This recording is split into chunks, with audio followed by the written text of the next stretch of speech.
നമസ്കാരം, ഞാൻ മനോജ് നെടിയാക്കൽ. പുതിയൊരു വീഡിയോയിലേക്ക് എല്ലാവർക്കും സ്വാഗതം. റബ്ബറിന് വില കൂടി, സന്തോഷിക്കാൻ വരട്ടെ. മഴമറയ്ക്കും ഷേഡിനും വില ഉയരുന്നു. കേരളത്തിലെ കർഷകർക്ക് പ്രതിസന്ധി.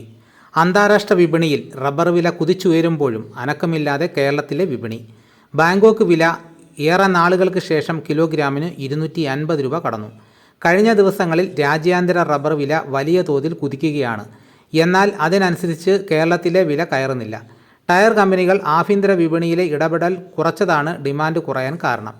റബ്ബർ ബോർഡ് നിരക്കനുസരിച്ച് കേരളത്തിൽ RSS 4 ഗ്രേഡിൻ്റെ വില കിലോഗ്രാമിന് 221 രൂപയായിരുന്നു രാവിലെ. പലയിടത്തും ഇതിലും താഴ്ത്തിയാണ് വ്യാപാരികൾ ചരക്കെടുക്കുന്നത്. വില ഇടിയുമെന്ന കാരണം പറഞ്ഞാണ് വ്യാപാരികൾ വില കുറയ്ക്കുന്നത്. യുദ്ധം മൂലം കയറ്റുമതി സാധ്യതയിലെ അനിശ്ചിതത്വവും രാജ്യത്ത് വിൽപ്പനയിൽ കുറവുണ്ടായതും ടയർ കമ്പനികളെ സ്റ്റോക്ക് ചെയ്യിക്കുന്നതിൽ നിന്ന് പിന്തിരിപ്പിക്കുന്നു.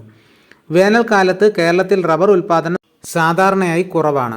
ഈ സമയത്ത് അന്താരാഷ്ട്ര വില കൂടുതലാണെങ്കിൽ അതനുസരിച്ചുള്ള വർധന ആഭ്യന്തര വിപണിയിലും സംഭവിക്കാറുണ്ട്. എന്നാൽ ഇത്തവണ കിലോഗ്രാമിന് 33 രൂപയ്ക്കടുത്ത് വ്യത്യാസം നിലനിൽക്കും. അന്താരാഷ്ട്ര വില വരും ദിവസങ്ങളിൽ ഉയർന്നാലും കേരളത്തിൽ വില കയറാൻ സാധ്യതയില്ലെന്നാണ് വ്യാപാരികൾ പറയുന്നത്. അസംസ്കൃത വസ്തുക്കളുടെ വില കൂടി. മഴക്കാലത്ത് ടാപ്പിംഗ് നടത്താൻ ഇത്തവണ കർഷകർ കൂടുതൽ പണം മുടക്കേണ്ടി വരും. യുദ്ധം മൂലം റബ്ബർ മഴമറ ഇടാനുള്ള ഷേഡിനും പ്ലാസ്റ്റിക്കിനും പശയ്ക്കും വിലയേറുന്നതാണ് കാരണം. വ്യാപാരികളും വ്യവസായികളും ഷീറ്റ്, ക്രമ്പ് എന്നിവ പായ്ക്ക് ചെയ്യാൻ ഉപയോഗിക്കുന്ന പ്ലാസ്റ്റിക് കവറിനും വില കൂടി. ഗ്യാസിന് പ്രവർത്തിക്കുന്ന ക്രമ്പ് ഫാക്ടറികളിൽ പകുതി അടഞ്ഞതോടെ ഒട്ടുപാലിന് വില കുറയുകയും ചെയ്തു. റബ്ബർ വ്യവസായത്തിന് ആവശ്യമായ രാസവസ്തുക്കളുടെയും നൂലുകളുടെയും കമ്പികളുടെയും ഇറക്കുമതി നിലച്ചത് വൻകിട ചെറുകിട ഫാക്ടറികളുടെ പ്രവർത്തനം നിലയ്ക്കാൻ കാരണമായി. ടയർ ഉൽപ്പാദന ചെലവിൻ്റെ 40 മുതൽ 45% പെട്രോ കെമിക്കൽ സാമഗ്രികൾക്കാണ്.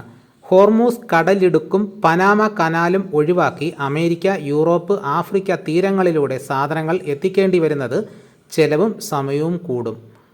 അപ്പോൾ ഇതാണ് ഇന്നത്തെ അവസ്ഥ. ഇതോടുകൂടി വീഡിയോയുടെ പൂർണ്ണമാകുന്നു.